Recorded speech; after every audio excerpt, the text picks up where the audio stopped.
always seemed to me that real fear does not live in the night or in the dark. It hides in the fog, in a thick white curtain where everything looks soft as cotton wool, and at the same time alien, distorted, wrong. In the fog, you can see a silhouette and not understand whether it is a person or something to run from. I realized it too late. That day, the fog was so thick that large drops settled on the trees and the air smelled of wet earth.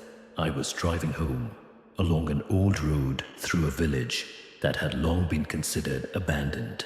Initially, I wanted to go around, but the GPS persistently pulled me there, as if someone had deliberately adjusted the route.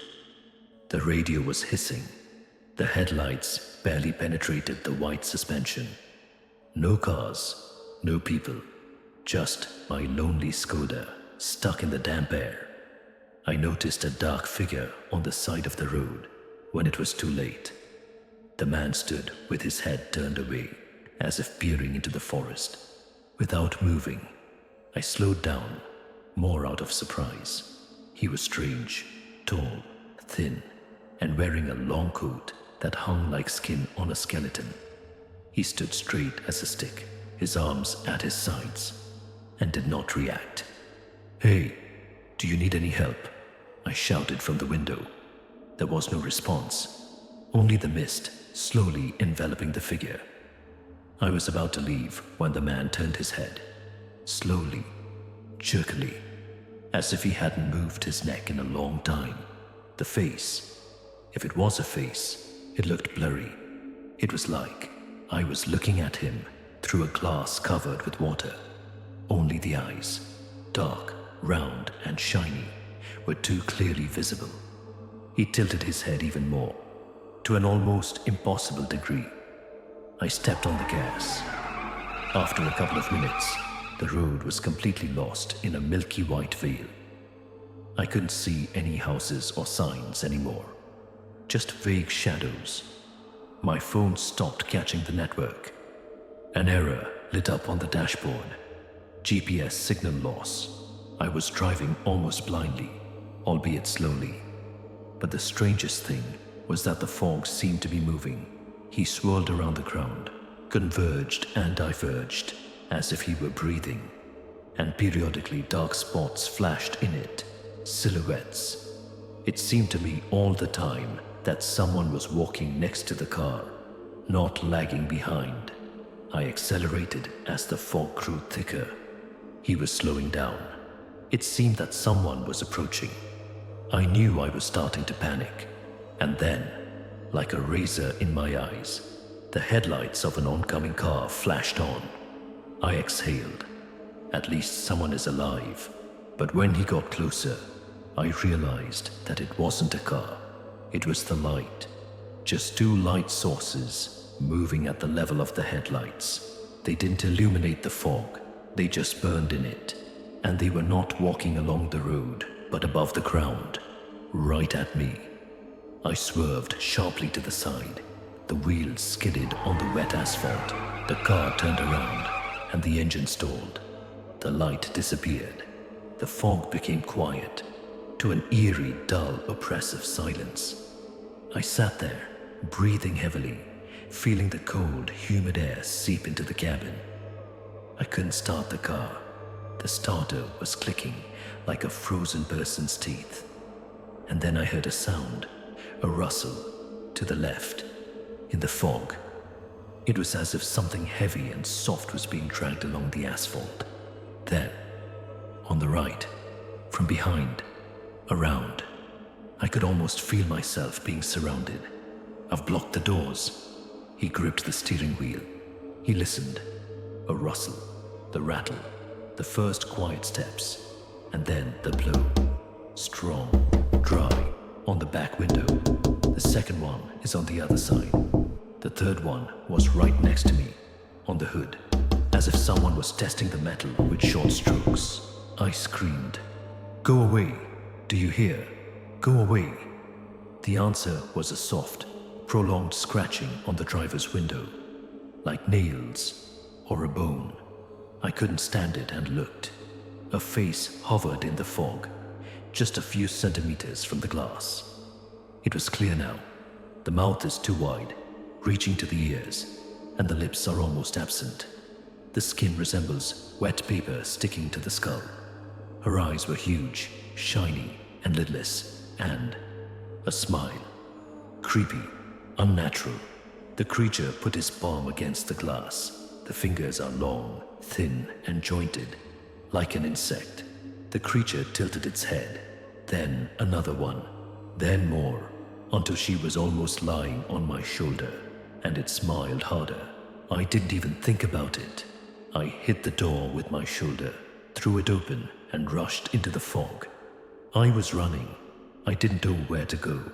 There is a white silence around, occasionally interrupted by other people's footsteps. I felt something moving parallel, to the left, to the right, in front, behind. The fog seemed to live and thrust into me, clinging to my clothes, touching my neck. One day, I had a thought. The fog is warm. I felt the thin, stretching threads sliding down my arms. I screamed again. He ran faster. I saw the silhouette of a building. A small gatehouse, or caretaker's house, overgrown with mold. There is no light, but it was something. I stumbled inside, slammed the door, slid the rusted bolt shut, and leaned against the wall, gasping for breath. The fog outside the windows was swaying, and several times it seemed to me that faces flashed in it. The gatehouse was empty. A table, 2 chairs, a cracked sink. There was a map of the old forestry on the wall. Circles, squares, markers. But on one of the squares, where I was now, it was scrawled in red, "Do not walk. Fog." And below that, in trembling letters, he calls out to those who stare at him for too long. I felt something getting cold inside. The window was hit. I recoiled. The blow was repeated. And again. And again. Outside, various hands were knocking. Small, large, thin, thick. Hundreds. The fog swayed and beat against the glass. Then there was silence. And the voice. Quiet. The whisperer. "Open it." I froze. "We saw you." It whispered. "Did you see us?" A rustle at the door. Scratching. I stepped back. He tripped over a chair. Fell. The door handle slowly, smoothly pressed down, as if someone had tried it with a finger or a bone rod. Then a soft chuckle. It's like a child finding a broken toy. "We almost found you." I jumped up, grabbed a chair, and threw it out the window.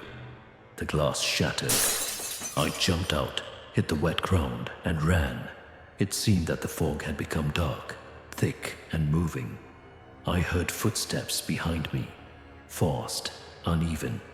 It was as if not just one person was chasing me, but a whole crowd of creatures who didn't need the roads. Their breath was close, almost on the skin. I ran out onto the highway, and for the first time in a long time, I saw a light. The headlights of a huge truck rushing at me. I waved my arms and shouted. The truck braked, and the driver leaned out. "Damn, man, what are you doing in the middle of the road? Go away, quickly," I shouted, jumping into the cab. "They're coming." "Who?"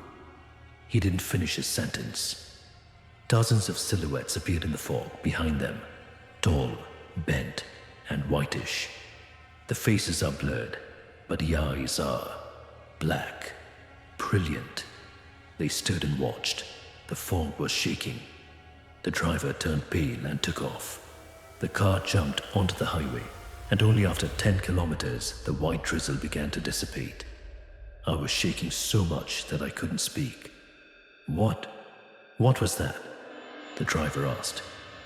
I didn't answer, because in the rearview mirror, it seemed to me that the fog was still moving, and in the depths of it, barely discernible, stood a silhouette, tall, a thin figure in a long coat.